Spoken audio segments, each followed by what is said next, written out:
All right, so we have a brand new book of words their way. This is the book of derivational relations, and this is the first sort in this book. So to start this book, we're going to get into prefixes. And if you were in the previous book, we actually did prefixes at the end of that book.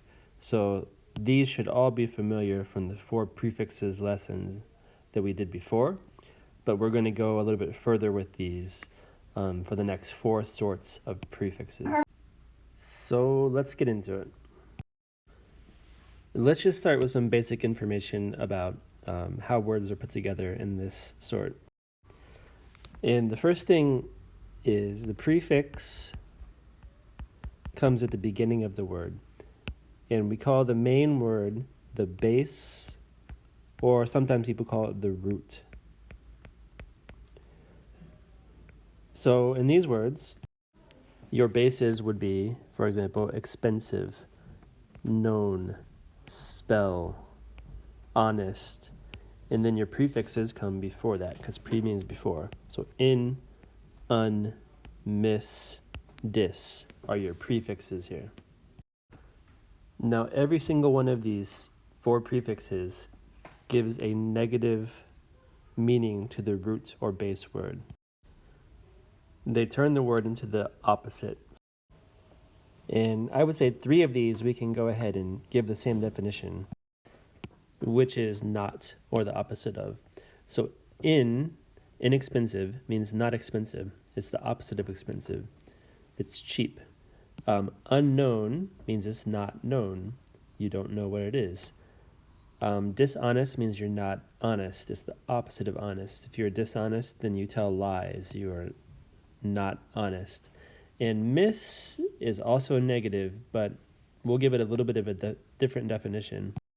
Miss more specifically means either bad or badly, or to do in a wrong way. So if you misspell, then you've spelled badly, or you've spelled in a wrong way.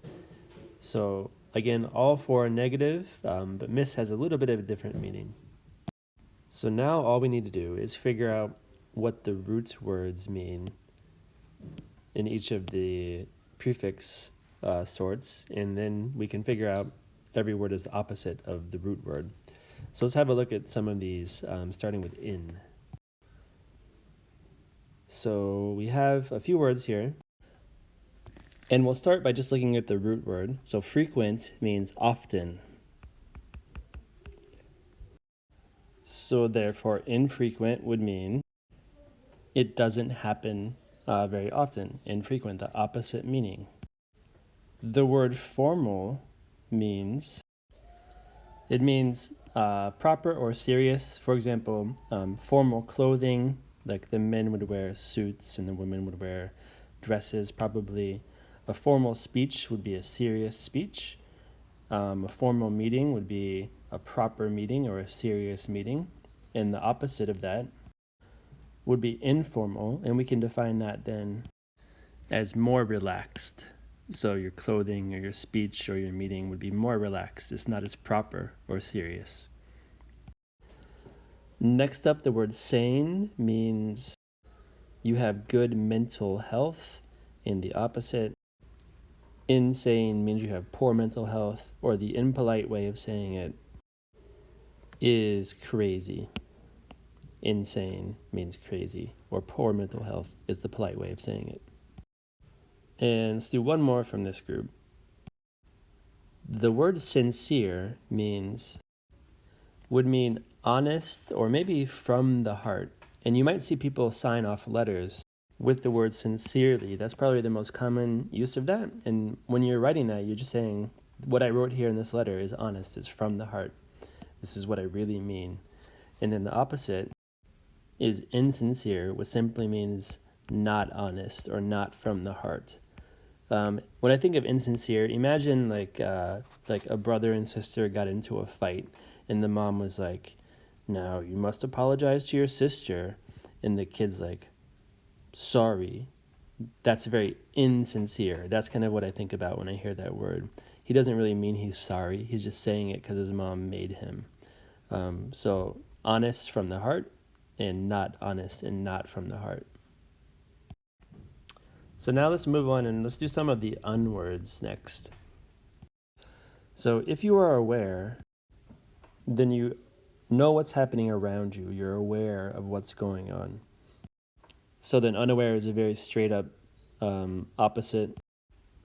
You don't know what is happening around you. Unaware. You might know the word tidy. Tidy means neat and organized, and then the opposite is simply not neat and organized. And then the word fasten means to connect something firmly together, strongly together, like you fasten your seatbelt or you fasten the buttons on a shirt or coat.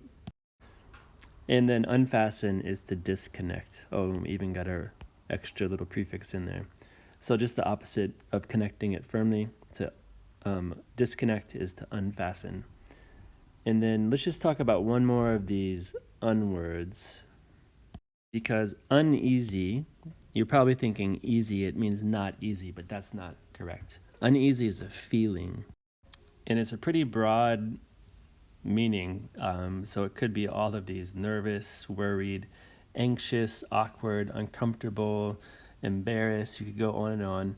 Those are all uneasy feelings, negative feelings. So it doesn't mean not easy. It's a feeling. So make sure you don't get confused with that one. And now next, let's do some of the dis words, for example. And let's start with the word discourage, but we're going to do the word courage first, which means bravery. If someone shows courage, they are brave. And the word discourage, the meaning is not exactly the same as not brave. It has two meanings. So one meaning would be to try to talk someone out of doing something. For example, your dentist might discourage you from eating candy, or your parents might discourage you from playing video games. They're trying to talk you out of doing those things. If you use discouraged as a feeling, though, someone who's feeling discouraged, then that means you've lost your confidence or your enthusiasm. So if you're doing something and you're having a hard time, you might be discouraged.